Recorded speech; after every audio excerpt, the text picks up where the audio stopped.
This is so funny. Look what I found on my computer. We're in the Big Apple. Yeah. We're in China.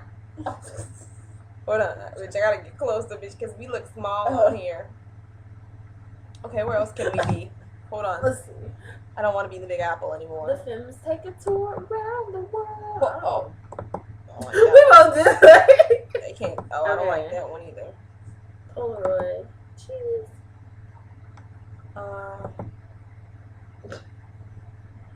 London. Okay. Back to us. We Our just tour went around the world ended in 35 seconds. Beat that. Beat that, Ricky Bobby. Okay. So, I'm over at Amy's house here, and her freaking YouTube, when you upload onto YouTube with her, using her internet, it's like warp speed. So, we're going to make some videos off of it. Straight improv. Right. So, shout out to Comcast for that fast ass internet connection. Okay, so this video is called "Why Do All the Gays Hate Each Other?" And basically, it's just a video about, because Amy's been making video blogs for a little while now. I've been making blogs for a little while now, and the more I get into it, the more I see that gay people act like they just hate each other. Like, it's very interesting. Nobody wants to see anybody do better. I know that happens like in heterosexual community too, but it's like this shit just runs rampant in the LGBT community, and it's like everyone's trying to make it to the top, wherever the top is, and everyone wants to be popular and be in the gay club. But no one realizes, like, you can want to make it to the top, but like your definition of top.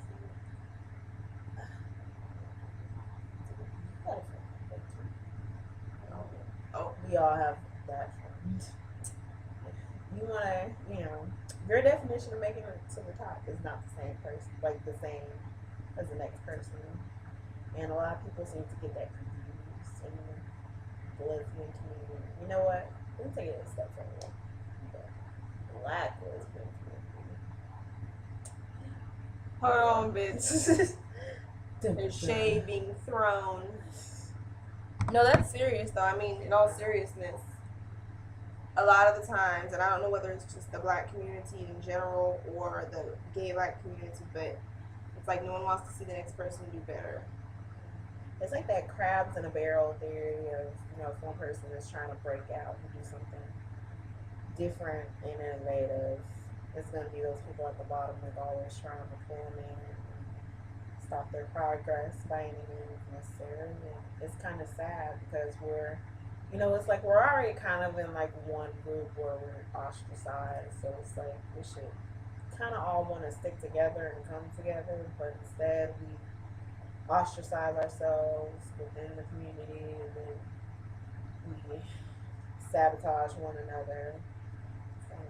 Yeah, these promoters and I'm about to just be real. In my head, like, girl, I'm all in there, girl. I'm all in there. All in there.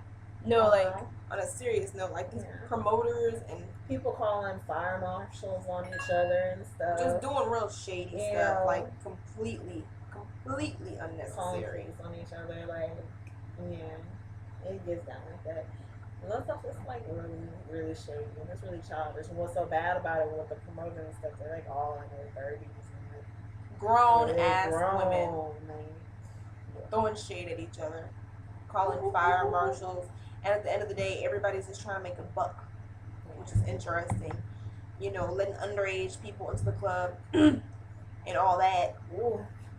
No, I think girl, just pay extra $10. Right. Just the extra 10. That's okay. Oh, I didn't tell you. My friend was telling me when I was in New Orleans. She was telling me that I made a video about it. This girl, her mom was like 31 or 32, and she brought her 14-year-old daughter to the club with her to Splash Girl. I won't say which club she went to. I'm pretty sure. I'm pretty sure. You know which one? Okay. If you stay in the Texas area, or no, I'll say the Texas, Arkansas, Louisiana area, I'm pretty sure you can give a guess, the educated one. And if you're from a different area in the country or the world, I'm sorry if you don't know what we're talking about. But just ask somebody that's from around here and use context clues. It's true, but I was like, really? And like, she was like condoning the girl having sex in her house and all this kind of stuff. Like, it's just crazy. And I was just like, it made me realize that there was a whole little group of girls that were talking about that they were all just screwing each other, just going out and getting high and doing all this. And I was thinking, you know what? Like, the younger gay people, gay youth, a lot of them just feel like it's all about going out and partying and being fucked up and having sex with as many girls or guys as you can and being popular in the gay scene. And there's so much more to life than that. It's interesting, but it's like they don't have any guidance. They don't have any mentors or anybody who's doing any better than them. You know, if your mom is taking you to the fucking gay club, Right. then Like, who's gonna discipline you? Exactly. Who's gonna correct your bad who are you actions? gonna listen to? Why would you listen to? My one mom of us and man went to telling the you, gay like, club the that's other day, kinda but guess fucked up? what? It wasn't with me. That's But then again, you're also grown. So it's yeah. I'm 25 years old. What the hell am I going to cook my mom? I don't need her to get me in. I don't need her to pay my way, basically. It's just, it was crazy to me. It completely baffled me. But then these people, lately, shut up. Can't see what I'm doing down here. Like, shut up, stupid. Silly bitch. It's so funny. Waka waka waka. Alright. But, like, in all seriousness, it's crazy because people really do not like each other, the promoters. You know, I'm gonna go ahead and just spill some tea on here, as they say. This girl tweeted me the other day. Go get your teacups, everyone. This girl tweeted me the other day, telling me that I was wrong on following her and all this kind of stuff because I don't even know what happened, and that it's a shame that I unfollowed her. And I'm like thinking, first of all, dude, this is Twitter. Like, if your whole career hangs on Twitter, something ain't right. Because I can look at the stats on my website and I know where everything comes from. And guess what? So yeah. But and then it was so childish of her to even address me on Twitter. This is a promoter, Right. everyone. You know what I'm saying? That's addressing me just to be messy and try to put down another promoter who was a very good friend of mine. So of course I unfollowed it. I was like, girl, go to hell. You know, but I'm not gonna get on Twitter and be like, oh, this and that. You know, this is how I just told her. I said, no. What's a shame is that you choose to put your tedious lesbian drama on Twitter and address it here and be unprofessional. That's the only thing that's a shame. And I left it at that. And I go. Because it was so, but that's what I'm talking about. Like, promoters hating on each other. Everybody just wants to try to get their name out there. And for what? So a bunch of lesbians and gay people know you? Who cares? And, you know, at the end of the day, it's kind of, you know, of course, within our own community, you want people like you and, you know, to be accepted. But you have to realize, too, like, outside of our community, we still have to deal with the whole world. And I don't think, you know, a lot of those people who focus on hating on each other, and not like, oh, you're a hater, but, you know, like, putting each other down for no reason. Like, they don't focus on the fact, like, yeah, I want gay people to like me, but yeah, I need the world to like me too. Those are the people that you see that I get into what's the term? The call center cycle. Oh God.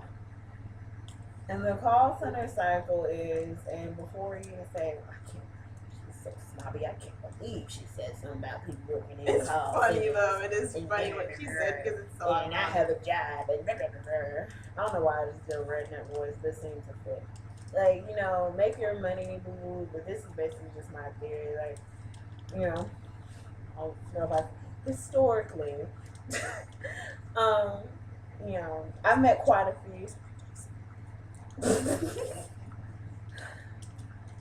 Historically, well, I won't even say that. Okay, I've met quite a few lesbians. Oh, never mind. I just opened the video. Sorry. I've met quite a few lesbians who get into what I call the call center mentality. They basically work at call centers, get affiliated with the other gay people there. Okay, All I they heard do the is gay, go to the the fucking call. Excuse my language, you guys, but this is so funny. The call center in Baton Rouge is like going to Flavors. If you shout out to anybody who remembers Flavors, but it's like a little ratchet gay club where everyone has on Jordans, Femme, studs, everyone. And you know what? Like everybody that went there, nobody was in school. Everybody worked at the damn call center, and everybody, my friend used to work there, and she was like, "Yeah, girl, we like the club." Yeah. I said, Yeah, they work there. Just go to the club. If it's like one group of friends working in the call center, they like all I like, and this is no bullshit. Like I know people like this. Is why I'm saying this shit. Like I've met them, people like this in real life. Like it'll be like about 4 of them, maybe 5. They'll all work at the call center. They'll go out. They might create like their own little family house or whatever thing, and then they'll all stay with each other at one apartment, one bedroom. Whoever I guess is paying, whoever's fucking each other at the time will get the bedroom, and everybody else will be out in the living room. I've seen that happen. Yeah, and then they'll just all go to work, and it's not a good. They normally share one car, and either the registration or the inspection's going to be out, or the inspection or it's going to be out. I know we're going to do a video on next. What? Go on, keep talking. Yeah, I have to write this down while I remember.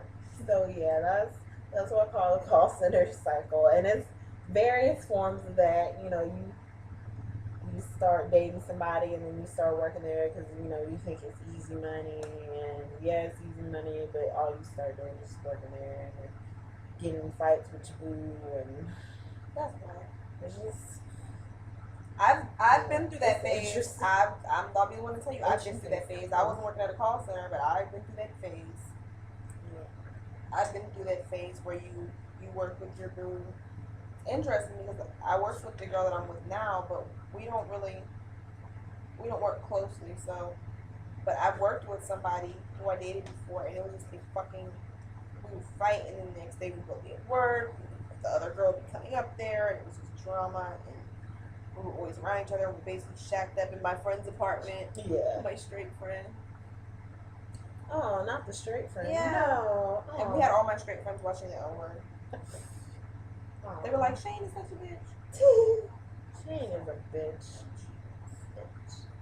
Yeah, I mean, it doesn't have to necessarily be a call center, but people like that, like they all just, black lesbians act like very modern and hippies, and not in the way that they should of peace, love, and happiness, but in the way of let's all be a family and have a fucking commune and let 10 of us stay in 400 square feet. I'm probably the closest thing you'll ever meet to a hippie, and I don't want to commune with any of my girlfriends.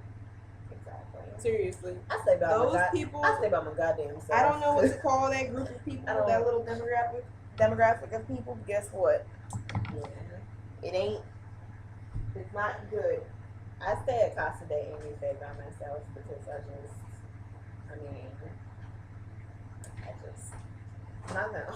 At the end of the day, love people, but at the end of the day, y'all would be surprised how much shade people throw at each other that are promoters and supposed to be professional and all this. It's very, very interesting. Just put it like that. Very, very interesting. So, video's running long. Gotta go. We'll be back. I have an idea. Yeah.